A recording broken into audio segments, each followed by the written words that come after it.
Bonjour et bienvenue pour ce nouveau labo de zoologie. Alors aujourd'hui, préparez-vous à prendre un coup de chaud, préparez-vous à prendre un coup de peur. Aujourd'hui, nous allons des aborigènes et nous allons parler d'une créature aquatique monstrueuse, le redoutable Bunyip. Le Bunyip est une créature mythique aborigène que l'on trouve aussi sous le nom de Kian Brati, faisant partie de ces créatures qui ont été sujets de cryptozoologie, mythe ou réalité. On ignore toujours ces créatures dont le nom signifierait diable aurait existé. En fait, de cette nature incertaine, la description du Bunyip n'est pas très précise. On peut se fier qu'aux peintures aborigènes qui se représentent plus ou moins une idée.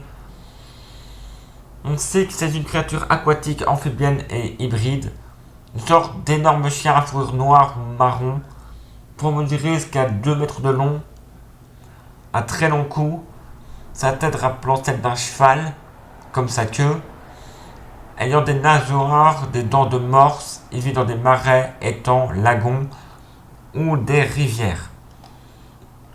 C'est une créature donc carnivore, au cri puissant, qui la nuit attaque et dévore ses proies.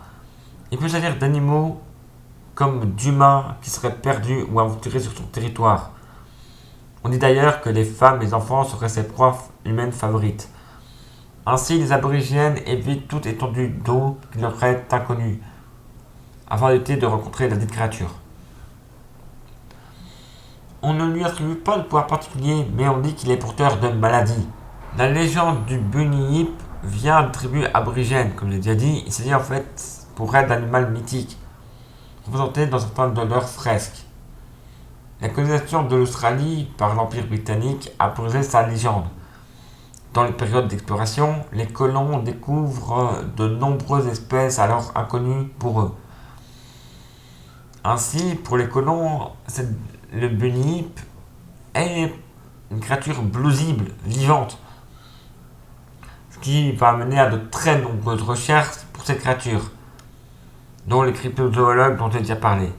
Cependant, malgré leurs recherches, les ossements étranges des animaux trouvés, aucune preuve formelle de l'existence de la dite créature ne fut prouvée.